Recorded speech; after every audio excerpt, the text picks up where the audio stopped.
வணக்கம் மக்களே. உங்களுக்கு ஒரு நியூஸு. கேரளாவில் செங்கனூர்னு கிராமத்துக்கு பக்கத்தில் ஒரு வீட்டில் ஒரு 2 சின்ன பிள்ளைங்க விளையாடின்னு இருந்துருக்குறாங்க. அந்த விளையாடின்னு இருக்கும்போது அந்த பிள்ளைங்களை பாம்பு கடிச்சிருக்கு, கட்டு விரியான் பாம்பு. அதை தாய்கிட்ட சொல்லியிருக்கிறாங்க. தாய் காலையில் பார்த்துக்கலாம் அப்படின்ற மாதிரி சொல்லியிருக்காங்க.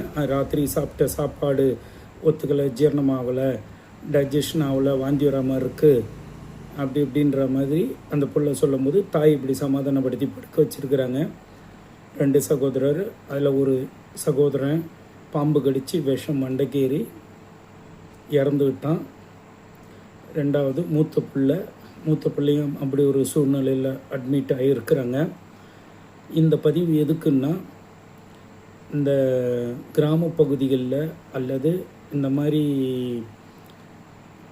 ஒரு புல்லோ இல்லை மரமோ செடியோ கொடியோ இருக்கிற இடத்துல நீங்கள் நல்லா சில்லுன்னு இருக்கும் அப்படின்னு மரம்லாம் வளர்த்துன்னு ஏதாவது பாதுகாப்பாக அது மாதிரி இருந்தீங்கன்னா, நல்ல இயற்கை காற்று கிடைக்குன்னா ஜன்னல்கள்லாம் தயவு செஞ்சு கவனமாக மூடி வைங்க. ஏன்னா குழந்தைங்க படுக்கிற தலகாணிக்கு அடியில் தான் இந்த பாம்பு போயிருக்கு.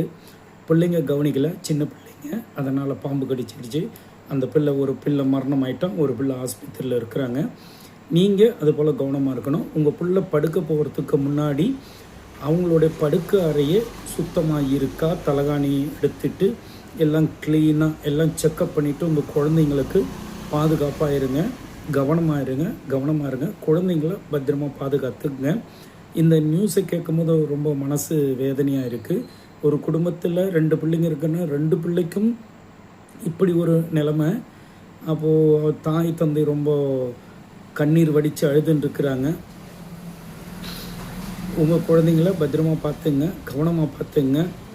ஜன்னலுக்கெல்லாம் மேக்ஸிமம் திறந்து வச்சிங்கன்னா உடனே அதை ராத்திரி படுக்க போகும்போது கிளியராக எல்லாம் தட்டி க்ளீனாக்கி சுத்தமாக்கி வச்சுட்டு அந்த படுக்கை அறைக்கு பிள்ளைங்களை படுக்க விடுங்க. சரிங்களா? ஜாக்கிரதை, கவனம். இல்லைங்களேன்னா இது போல் சம்பவங்கள் நிறைய நடக்கும். அப்போது ஜனங்க ஜாக்கிரதையாகவும் விழிப்போடும் கவனமாகவும் இருக்கணும். பிரத்யேகமாக சிறு பிள்ளைங்க இருக்கிற குடும்பங்களில் அந்த பெட்டு அறை, அதாவது படுக்கை அறை நல்லா சுத்தமாக நீட்டாக இருக்கா, பூச்சி போட்டு ஏதாவது இருக்கான்னு செக் பண்ணிவிட்டு நீங்கள் அந்த குழந்தைங்களை படுக்க அனுமதிக்கும்படி அன்புடன் கேட்டுக்கொள்கிறோம்.